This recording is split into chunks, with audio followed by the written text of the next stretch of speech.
इस्लामी और बादशाही इतिहास लेखन का फ़र्क।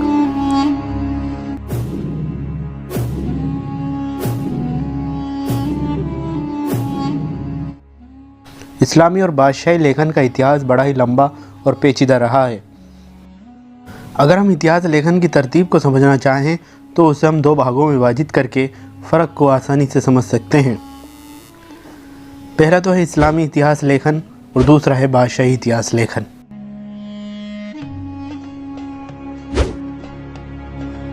हम देखते हैं कि इतिहास लेखन इस्लाम की शानदार धरोहर रही है। मुसलमानों ने इतिहास को बड़ी इज्जत दी और उनके हुक्मरानों ने इस फ़न की दिल खोल कर सरपरस्ती की। इतिहास को इतना अहमियत दिए जाने का कारण धर्म से जुड़ा होना था। शुरू में इतिहास पैगंबर और उनके खलीफाओं और पैरोकारों के जीवन काल से संबंधित घटनाओं तक सीमित था।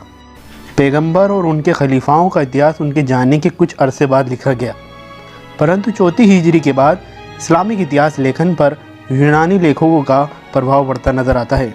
इस्लामी इतिहास लेखन के कुछ खास लक्षण गिना देने से हमें हिंदुस्तान में अपनाई जाने वाली इतिहास लेखन की तरतीब को समझने में काफ़ी मदद मिलती है। इस्लामी इतिहास लेखन की एक विशेष तरतीब का तफसीर किया जाना यहाँ ज़रूरी है। जब इतिहासकार इस्लामिक इतिहास लिखते हैं तो इस बात को ध्यान रखते हैं कि जब किसी बात को सिद्ध करना होता है तो उसका प्रमाण दिया जाना ज़रूरी होता है। जैसे कि पैगंबर के जीवन काल की कोई घटना बताने के लिए किसी समकालीन या लगभग समकालीन व्यक्ति की शहादत देना ज़रूरी होता है।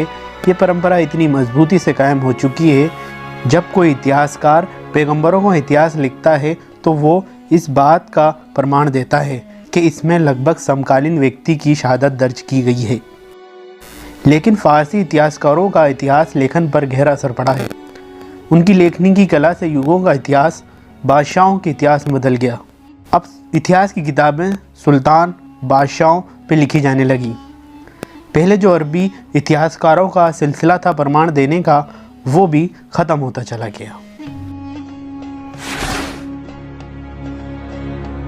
सल्तनत काल के इतिहास में लेखन की कला की बहुत तरक्की हुई, लेकिन इस कला को जितना बढ़ावा मुग़ल दौर में मिला उतना उससे पहले कभी नहीं मिला। 16वीं शताब्दी और इसके बाद के समय में ऐतिहासिक लेखन में काफ़ी तब्दीली नज़र आती है। सबसे पहली बात तो ये है कि खुद मुग़ल बादशाह इतिहास में बड़ी ज़्यादा रुचि लेते थे और उनकी ऐतिहासिक चेतना काफ़ी विकसित हो चुकी थी। उन्होंने अपनी जीवनियाँ लिखकर इसका प्रमाण दिया है। बाबरनामा, हुजू की झांगरी इसकी बेहतरीन मिसालें हैं। बादशाहों ने अपना इतिहास लिखवाने के लिए उस ज़माने के मशहूर इतिहासकारों को नियुक्त किया। इन मुग़ल सरकारी इतिहासकारों की पहुंच तमाम सरकारी कागजात और अहम रिकॉर्ड तक थी। उनको इतिहास लिखते समय हर प्रकार की सहूलियत दी जाती थी। यही वजह है कि प्रामाणिकता की दृष्टि से इन ग्रंथों पर काफ़ी भरोसा किया जा सकता है।